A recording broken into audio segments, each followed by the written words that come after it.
20 आदमी एक काम को 5 दिन में पूरा करते हैं, 15 महिलाएं उसी काम को 10 दिन में पूरा करती हैं। 10 आदमी और 10 महिलाएं एक साथ मिलकर उसी काम को कितने दिन में पूरा करेंगे? जब मेन पावर एक से ज़्यादा इस तरह से अलग अलग दिया गया हो कि 20 आदमी इतने दिन में कर रहे हैं, 15 महिलाएं इतने दिन में कर रही हैं, तो इसको करने के लिए सबसे पहले कार्य निकालना ज़रूरी है। और कार्य निकालने के लिए यहाँ पर हमको एक आदमी का मालूम करना होगा कि इस काम को कितने दिन में पूरा कर सकता है। तो एक आदमी या एक पुरुष इस काम को कितने दिन में पूरा करेगा, इसको करने के लिए सीधा सा तरीका है कि जो मेन पावर और समय दिया गया है उनकी सीधे गुणा कर दो। तो 20 गुणा 5 बराबर हो जाएगा 100 दिन। तो एक आदमी या एक पुरुष अकेला इसको 100 दिन में पूरा कर सकता है। इसी तरह से एक महिला का निकालेंगे, एक महिला बराबर हो जाएगा, ये 15 महिलाएं हैं और 10 दिन में कर रही हैं, तो 15 गुणा 10 बराबर हो जाएगा 150। तो एक अकेली महिला इसको 150 दिन में पूरा कर सकती है। अब अगर हमको कुल कार्य निकालना है कि कार्य कितना है, तो इन दोनों का एलसीएम निकालना है। तो 100 का और 150 का एलसीएम यहाँ पर होगा 300। 300 एक ऐसी संख्या है जो 100 और 150 दोनों से कट जाएगा, छोटी से छोटी संख्या है। तो ये कुल कार्य हो गया। अब एक पुरुष का एक दिन का कार्य निकालना है, तो 300 को 100 से भाग करेंगे, आएगा 3। तो एक दिन का कार्य एक पुरुष का हो गया 3। और एक महिला का एक दिन का कार्य निकालना है, तो 150 से इसको भाग करेंगे, हो जाएगा 2। लेकिन हमको तो यहाँ पर 10 आदमी और 10 महिलाओं का निकालना है।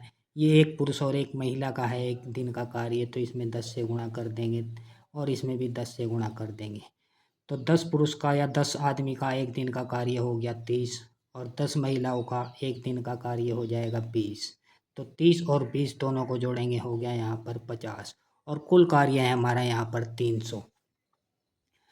दोनों के एक दिन के कार्य से कुल कार्य को भाग कर देंगे, तो 300 बटा 50 और बराबर आएगा 6 दिन। तो 6 दिन इसका राइट आंसर होगा। 6 दिन में 10 आदमी और 10 महिलाएं मिलकर इस काम को समाप्त कर देंगे। अब नेक्स्ट क्वेश्चन, यदि 20 आदमी किसी काम के 1/3 अंश को 20 दिन में पूरा करते हैं, तो शेष काम को 20 दिन में पूरा करने के लिए कितने अधिक आदमी लगाए जाएं?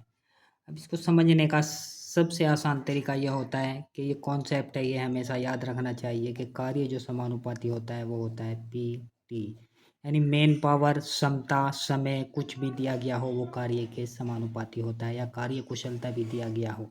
तो एक साइड में तो कार्य रहता है और दूसरी साइड में हमारा जो सब कुछ दिया गया होता है वो गुणा में होता है। या हम ये कर सकते हैं कि कार्य के बटा में बाकी सभी चीज़ें गुणा में लिख सकते हैं।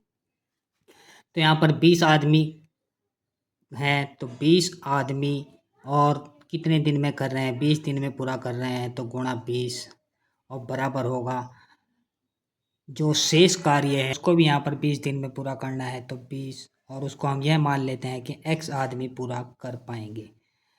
तो इन्होंने जो कार्य किया है उसको इधर गुणा में लिखेंगे और इन्होंने जो कार्य किया है उसको इधर गुणा में लिखेंगे, या इसके बटा में लिख सकते हैं। इनका कार्य इसके बटे में लिखेंगे और इनका कार्य इसके बटे में लिखेंगे। तो इन्होंने कार्य किया है 1/3, 1/3 को इधर लिखेंगे गुणा में, और कार्य शेष कार्य कितना बचा, तो 3 में से 1 गया, 2/3, 2/3 को इधर लिखेंगे गुणा में। अब 3 से 3 गया और 20 से 20 गया और 20 दूनी 40, x बराबर आ गया यहाँ पर 40 दिन। 40 मजदूर आया है, मजदूर,